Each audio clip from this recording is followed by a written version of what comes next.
Buenos días, somos el grupo de reactivos. Hoy vamos a hablar acerca de los carbohidratos y las azúcares. Y los estudiantes que integramos el grupo de reactivos somos Carmen Alejandra Gómez, Francisco Javier Escoto, Abner Fabricio Soto, Denisa Nicole Cruz y Alejandro José Ocegueda. Buenos días, mi nombre es Denisa Cruz y yo les voy a estar hablando acerca de los carbohidratos en general, los monosacáridos y los disacáridos. ¿Qué son los carbohidratos? Los carbohidratos no son solo una fuente importante de producción rápida de energía en las células, también son las estructuras fundamentales de las células y estos también son componentes de numerosas rutas metabólicas. En la actualidad se reconoce que los polímeros de azúcares unidos a las proteínas y a los lípidos son un sistema de codificación de alta densidad. Los seres vivos aprovechan la vasta diversidad estructural de estas moléculas para poder producir la capacidad informática necesaria para lo que son los procesos vitales.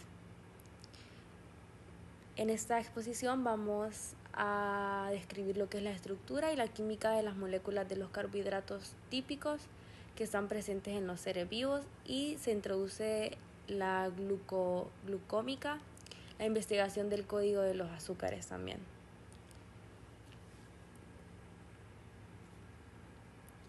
Los carbohidratos son las biomoléculas con más abundancia en la naturaleza.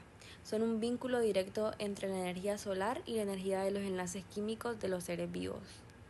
Más de la mitad de todo el carbono orgánico se encuentra en los carbohidratos.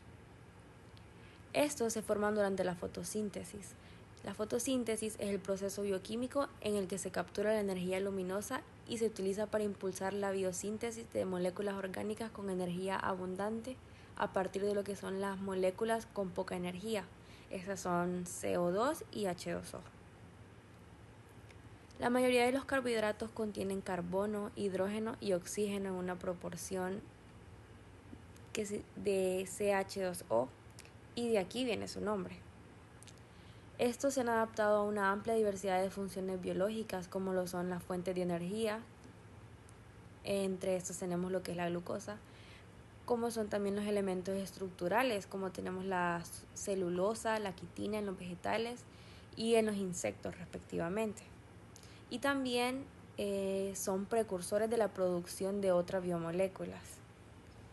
Los carbohidratos se clasifican en monosacáridos, disacáridos, oligosacáridos y polisacáridos. En este momento se va a hablar acerca de lo que son los monosacáridos. Los monosacáridos, o también llamados azúcares sencillos, son aldehídos o cetonas polihidroxiladas. Los monosacáridos con un grupo funcional aldehído se denominan aldosas, mientras que los que tienen un grupo ceto se denominan cetosas. Las aldosas y las cetosas más sencillas son respectivamente el gliceraldehído y también tenemos la dihidroxiacetona. Como pueden ver la representación química.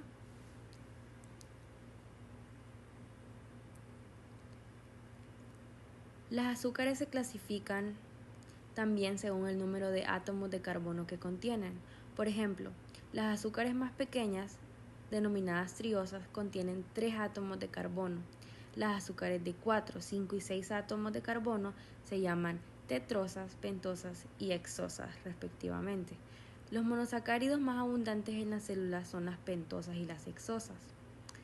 A menudo se describe a los monosacáridos con nombres como aldohexosas y cetopentosas, que combinan información sobre el número de átomos de carbono y sobre los grupos funcionales. Por ejemplo, la glucosa es un azúcar de 6 carbonos que contiene un aldehído, entonces esa se va a llamar aldohexosa. Estructura cíclica de los monosacáridos.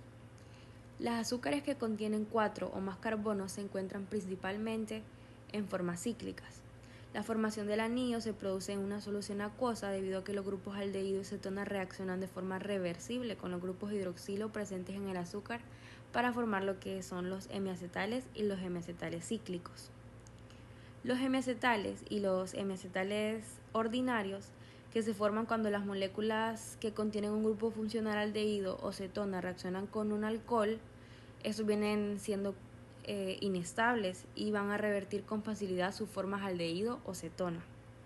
Sin embargo, cuando el grupo aldehído o cetona y el grupo funcional alcohol son parte de la misma molécula, aquí se va a producir lo que es una reacción de ciclación intramolecular que se puede formar con productos estables.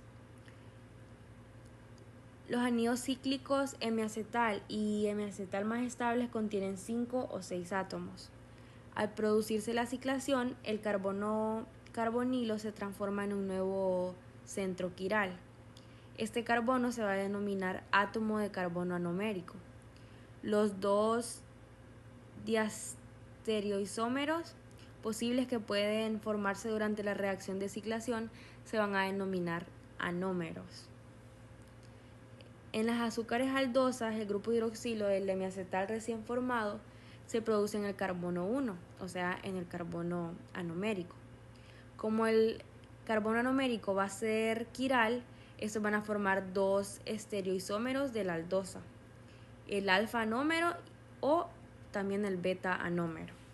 Las conformacionales de los carbohidratos.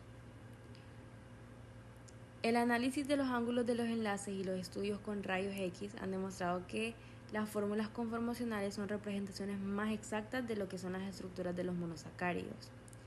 Las estructuras conformacionales son más exactas porque van a ilustrar lo que es la naturaleza fruncida de los anillos de las azúcares, como pueden ver en las imágenes. Los modelos espaciales, que son los que tenemos al lado derecho, cuyas dimensiones son proporcionales a los radios de los átomos de Van der Waals, proporcionan también información estructural muy útil. Los monosacáridos experimentan la mayoría de las reacciones que son típicas de los aldehídos, las cetonas y también de los alcoholes. Reacciones de los monosacáridos. Los grupos carbonilo e hidroxilo de los azúcares pueden experimentar varias reacciones químicas. Entre las más importantes están la oxidación, la reducción, la esterificación, la formación de glucósidos y la glucosilación. En este momento vamos a hablar acerca de lo que es la oxidación. En presencia de agentes oxidantes de iones metálicos como lo es el cobre y de determinadas enzimas, los monosacáridos se oxidan con bastante facilidad.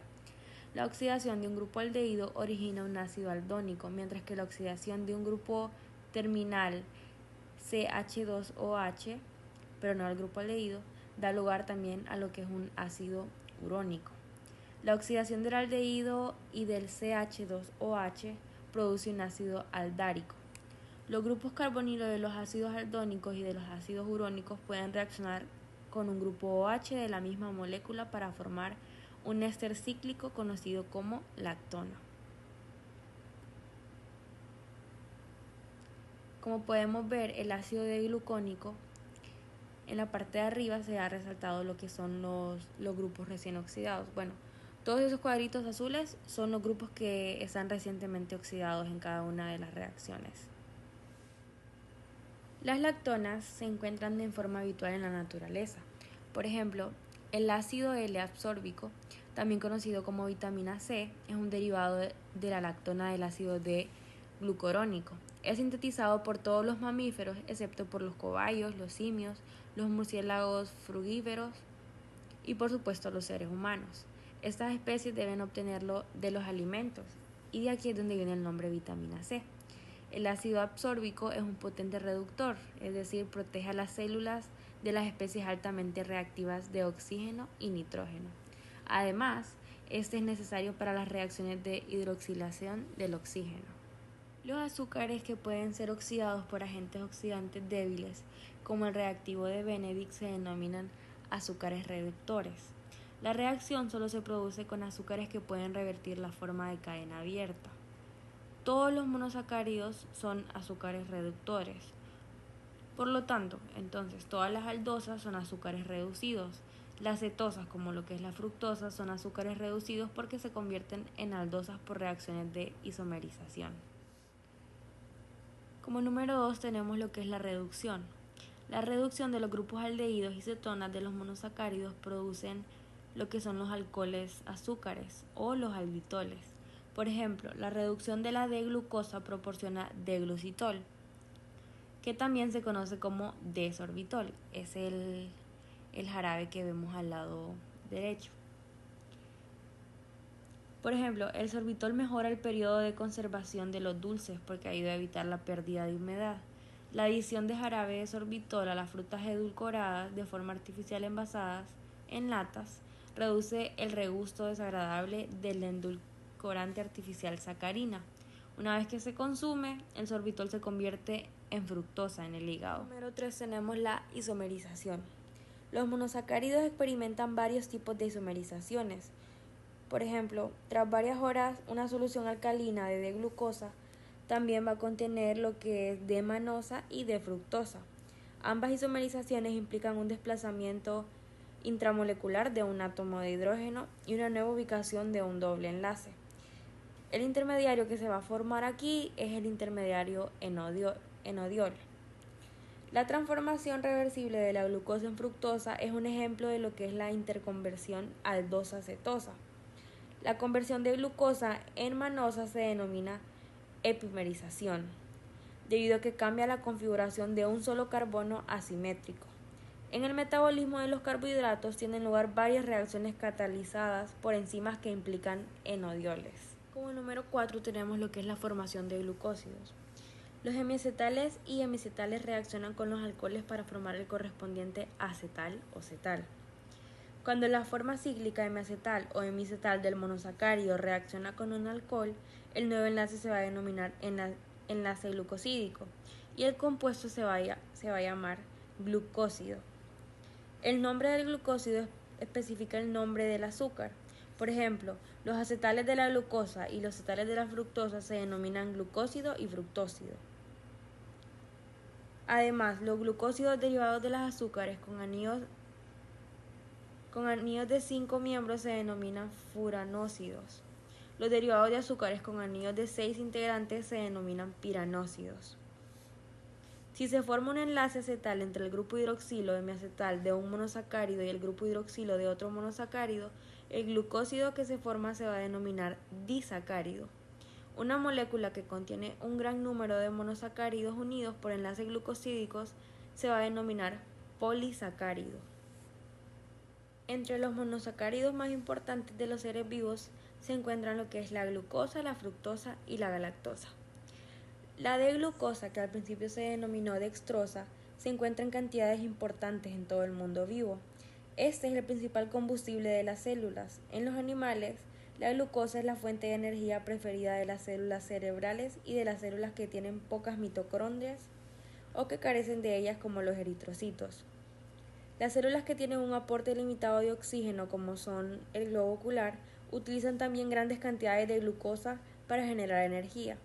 Las fuentes de glucosa en la dieta son el almidón de las plantas y los disacáridos lactosa, maltosa y sacarosa. La D-fructosa, originalmente denominada lebulosa, suele llamarse azúcar de la fruta por su contenido elevado en los frutos. Se encuentra también en algunos vegetales y en la miel. Esta molécula es un miembro importante de la familia de azúcares cetosas. Por gramo, la fructosa es 2 veces más dulce que la sacarosa. Por lo tanto, pueden utilizarse en cantidades menores. Por esta razón, la fructosa se utiliza a menudo como endulcorante en los productos alimenticios procesados. Se utilizan cantidades importantes de fructosa en el sistema reproductor masculino. Esta se sintetiza en las vesículas seminales y después se incorpora en lo que es el semen. Los espermatozoides utilizan el azúcar como fuente de energía. Luego tenemos lo que es la galactosa. La galactosa es necesaria para sintetizar diversas biomoléculas, entre las que se encuentran la lactosa, los glucolípidos y determinados fosfolípidos, como lo son el proteoglucano y las glucoproteínas. La síntesis de estas sustancias no disminuye por el consumo deficiente de galactosa o el disacárido lactosa. Los disacáridos son glúcidos formados por 2 monosacáridos unidos por un enlace O-glucosídico. Estos son solubles en agua, dulces y son cristalizables. Pueden hidrolizarse y ser reductores cuando el carbono anomérico de alguno de sus componentes no están implicados en el enlace entre los 2 monosacáridos. Los disacáridos son glúcidos constituidos por 2 monosacáridos unidos mediante el enlace O-glucosídico con pérdida de una molécula de agua. Estos pueden hidrolizarse, es decir, pueden romper su molécula por la adición de una molécula de agua, dando lugar a los monosacáridos componentes. La hidrólisis puede llevarse a cabo en medio ácido en caliente o con la intervención de enzimas específicos. Algunos disacáridos importantes son lo que es la sacarosa, que este es el azúcar más corriente de mesa. Se obtiene comercialmente de la remolacha o también de la caña de azúcar. También está presente en muchas frutas como son los dátiles, los higos y en el néctar de muchas flores. Está formada por lo que es la unión de alfa de glucosa y beta de fructosa por medio de un enlace O glucosídico entre los carbono 1 de la primera y 2 de la segunda. Y este es un motivo por lo cual este tipo de disacárido es no reductor. Se emplea para endulzar tantos alimentos como bebidas. Luego tenemos lo que es la maltosa, que este es el azúcar de Malta, es el azúcar cebada. Aparece cuando se descomponen los polisacáridos almidón y glucógeno por hidrólisis.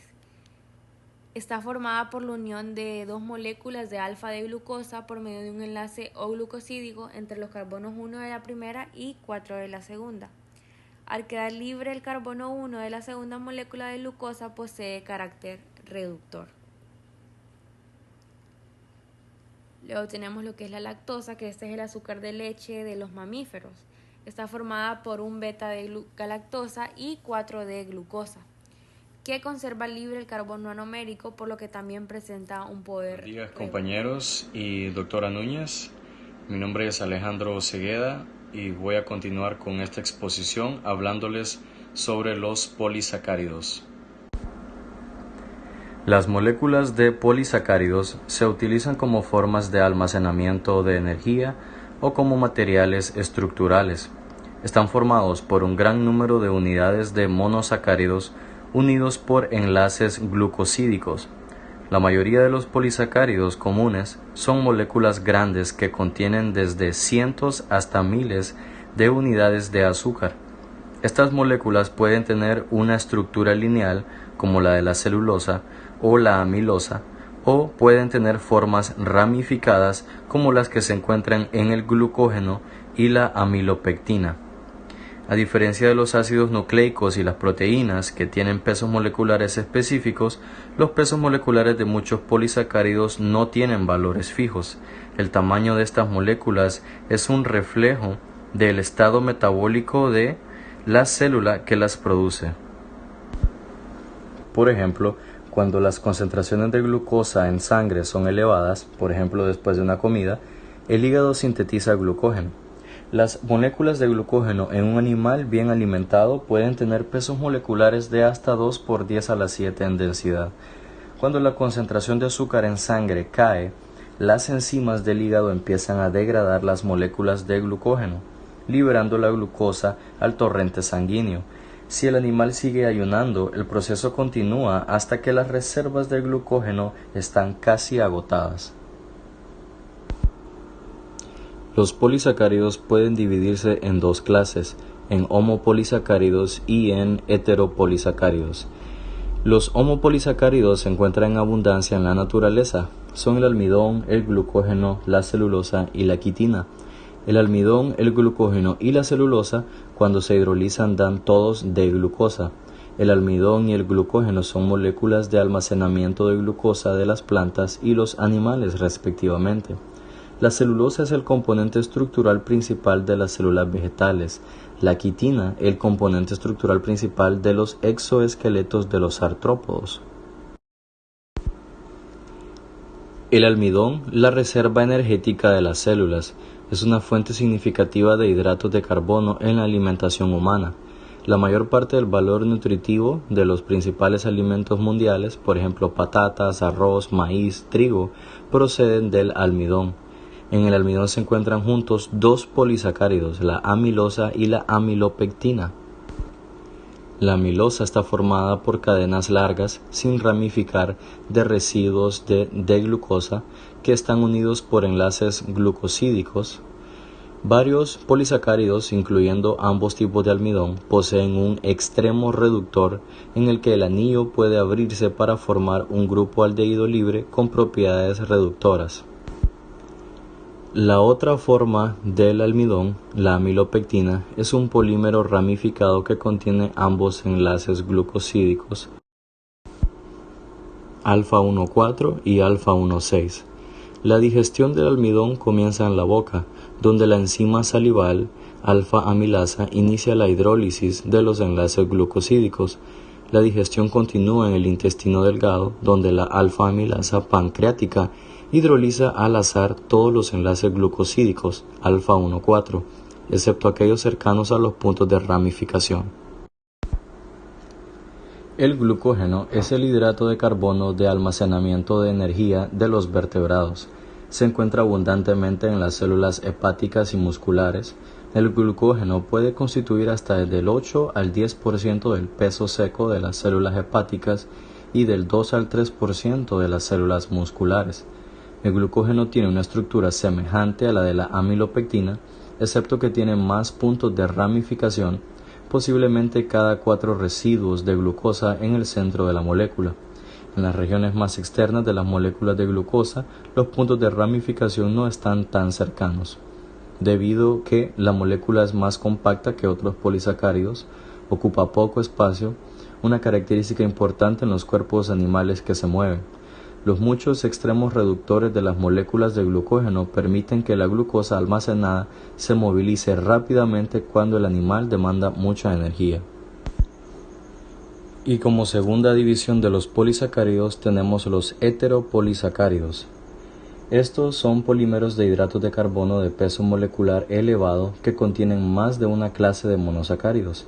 Entre los ejemplos importantes se encuentran los glucosaminoglucanos, los componentes principales de los proteoglucanos y la mureína, un componente importante de las paredes de las células bacterianas. Los glucosaminoglucanos, o conocidos como GAG, son polímeros lineales con unidades repetitivas de disacáridos. Muchos de los residuos de azúcar son aminoderivados. Las unidades repetitivas contienen un ácido hexurónico, que es un ácido urónico que contiene 6 átomos de carbono, excepto el queratán sulfato, que contiene galactosa. Normalmente también se encuentran presentes una N-acetilhexosamina sulfato, excepto en el ácido hialurónico, que contiene N-acetilglucosamina. Y muchas unidades disacárido contienen ambos grupos funcionales carboxilo y sulfato. Los GAG se clasifican de acuerdo con sus residuos de azúcar, los enlaces entre estos residuos y la presencia y localización de los grupos sulfato. Se diferencian 5 clases: ácido hialurónico, condroitín sulfato, dermatán sulfato, heparina y heparán sulfato y queratán sulfato. La mureína, también llamada peptidoglucano, es un polímero complejo que es la principal característica estructural de las paredes celulares de todas las bacterias. Contiene 2 derivados de azúcar, N-acetilglucosamina y ácido N-acetilmurámico. La mureína es, en gran parte, responsable de la forma y la rigidez de las paredes celulares bacterianas. Conoceremos también que existen los glucoconjugados. Estos son compuestos que se producen por enlaces covalentes entre moléculas de hidratos de carbono y proteínas y lípidos. Se denominan de forma genérica glucoconjugados. Estas sustancias tienen efectos profundos sobre la función de las células individuales, así como sobre las interacciones célula y célula de los organismos multicelulares. Existen 2 clases de conjugados: hidrato de carbono proteína, que son llamados proteoglucanos, y glucoproteínas. Aunque ambos tipos moleculares contienen hidratos de carbono y proteínas, sus estructuras y funciones parecen en general ser sustancialmente diferentes. Los glucolípidos, que son oligosacáridos que contienen moléculas de lípidos, se encuentran predominantemente en la superficie externa de las membranas plasmáticas. Los proteoglucanos se distinguen de las glucoproteínas más comunes por su contenido muy elevado de hidratos de carbono, que pueden constituir hasta el 95% del peso seco de estas moléculas. Estas moléculas se encuentran predominantemente en la matriz extracelular de los tejidos. Las glucoproteínas se definen habitualmente como proteínas que están unidas de forma covalente a hidratos de carbono mediante enlaces N u O. La composición de hidratos de carbono de las glucoproteínas varía desde el 1% a más del 85% del peso total. Los hidratos de carbono que se encuentran son monosacáridos y disacáridos, como los unidos a la proteína estructural colágeno, y oligosacáridos ramificados sobre las glucoproteínas plasmáticas. Buenos días, compañeros y doctora. Mi nombre es Carmen Gómez y yo les voy a hablar sobre la glucólisis. La palabra glucólisis proviene del griego glico, que significa azúcar, y lisis, que significa ruptura. Por lo tanto, la glucólisis o glicólisis es una ruta metabólica que sirve de paso inicial para el catabolismo de los carbohidratos en los seres vivos. Esta consiste fundamentalmente en la ruptura de las moléculas de glucosa mediante la oxidación de la molécula, obteniendo así cantidades de energía química aprovechables por la célula. La glucólisis no es un proceso simple, sino que consiste en una serie de diferentes pasos y reacciones químicas consecutivas que transforman las moléculas de glucosa en dos moléculas de piruvato, útiles en otros procesos metabólicos que siguen aportando energía a un organismo. Esta serie de procesos pueden ocurrir en presencia o ausencia de oxígeno y se da en el citosol de la célula, como parte inicial de la respiración celular. En el caso de las plantas, forma parte del ciclo de Kelvin. La velocidad de la reacción de la glucólisis es alta. Siempre fue muy difícil de estudiarla.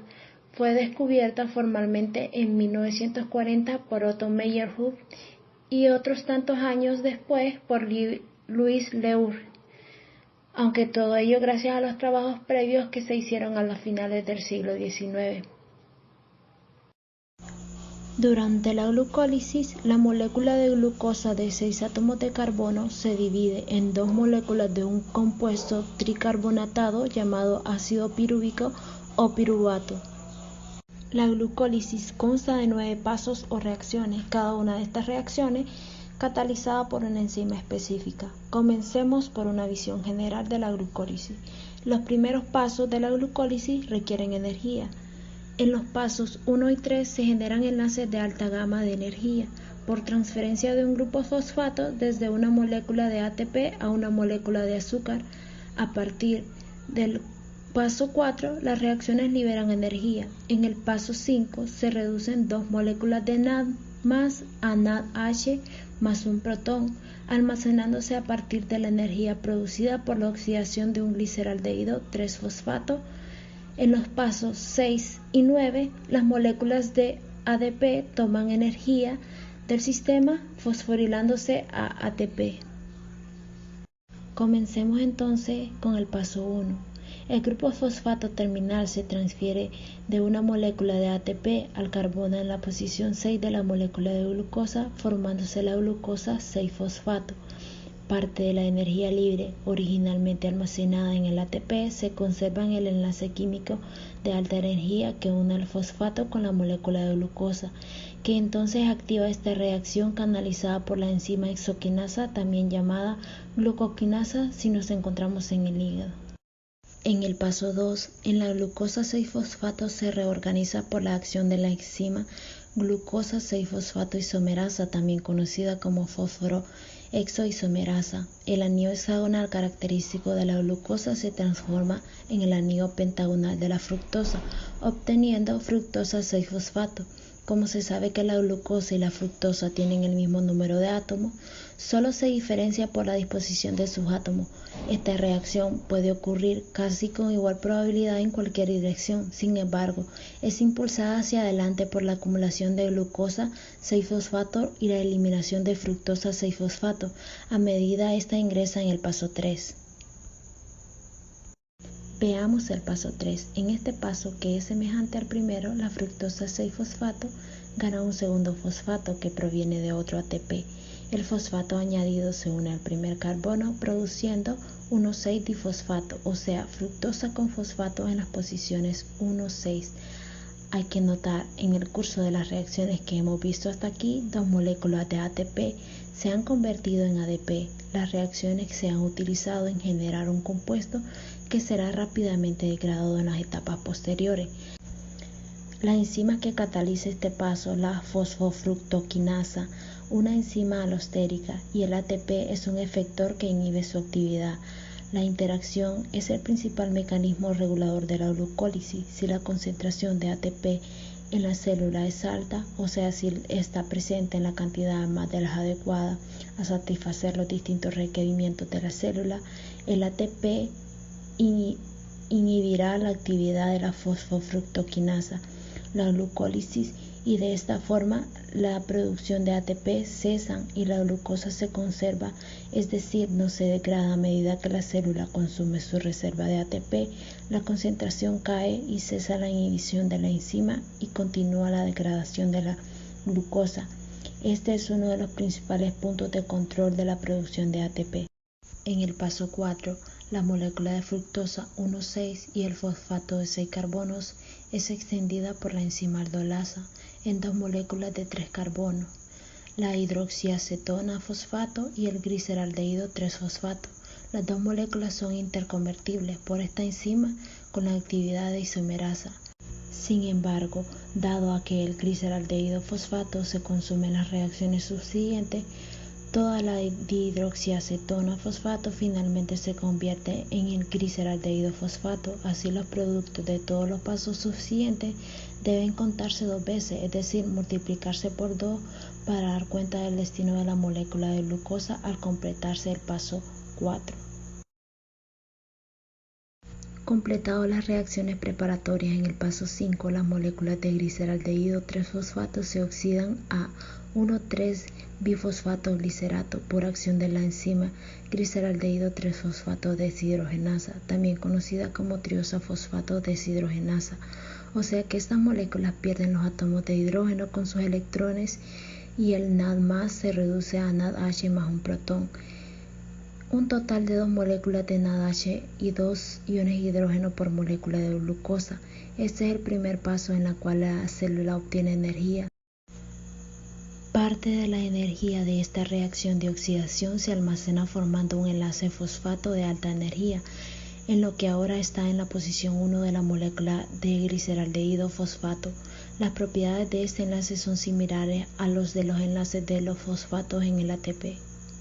En el paso 6, este fosfato es liberado de la molécula de bifosfoglicerato y es utilizada para recargar una molécula de ADP, transformándola en una molécula de ATP. Recordemos que en este paso tenemos que multiplicar todo por 2, por lo tanto se produce un total de 2 moléculas de ATP por molécula de glucosa. Esta reacción catalizada fosfogliceratoquinasa es altamente exergónica y de este modo impulsa todas las reacciones procedentes hacia adelante. Ahora veamos el paso número 7. En este paso, la enzima fosfoglicerato mutasa transfiere el grupo fosfato remanente desde la posición número 3 a la posición número 2. Ahora veamos el paso número 8. En este paso, la enzima enolasa elimina una molécula de agua del compuesto de 3 carbonos. Este reordenamiento interno de la molécula cambia la distribución energética en la molécula, concentrando la energía en el enlace del grupo fosfato. Y finalmente llegamos al paso número 9. Este grupo fosfato de alta energía es transferido por la enzima piruvatoquinasa a una molécula de ADP, formándose otra molécula de ATP nuevamente, un total de 2 moléculas de ATP por molécula de glucosa. Esta es también una reacción altamente exergónica e impulsa hacia adelante la vía, y llegamos finalmente al producto final de la glucólisis, que es un piruvato.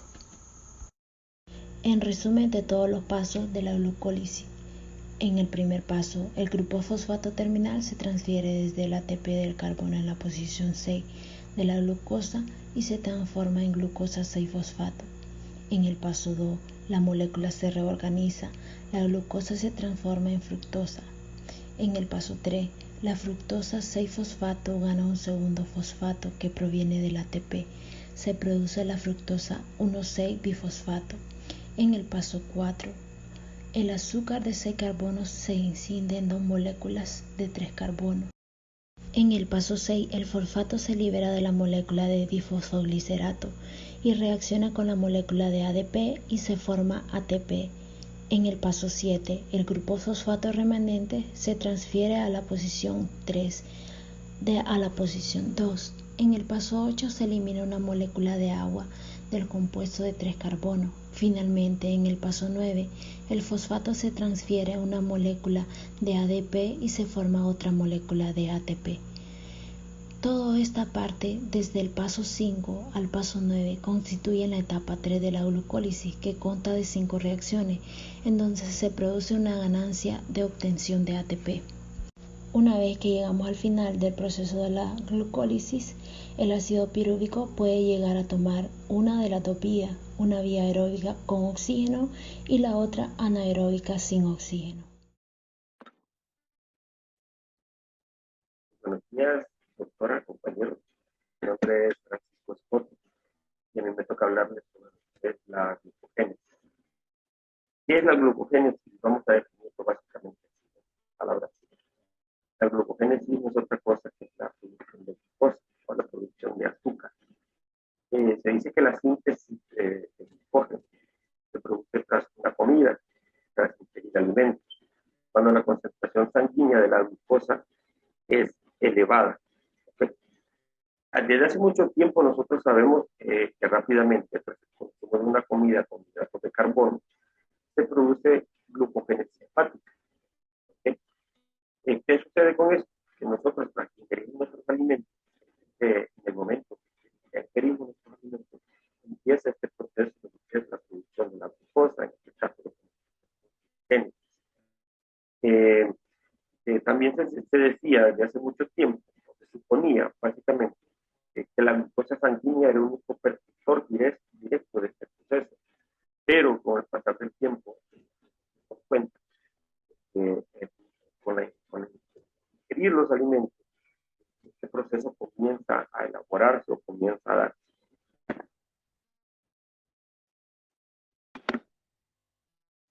La glucogénesis comparta el siguiente conjunto de reacciones. Tenemos la síntesis de glucosa a 1-fosfato, también tenemos la síntesis de UDP-glucosa y tenemos la síntesis de glucógeno a partir de UDP.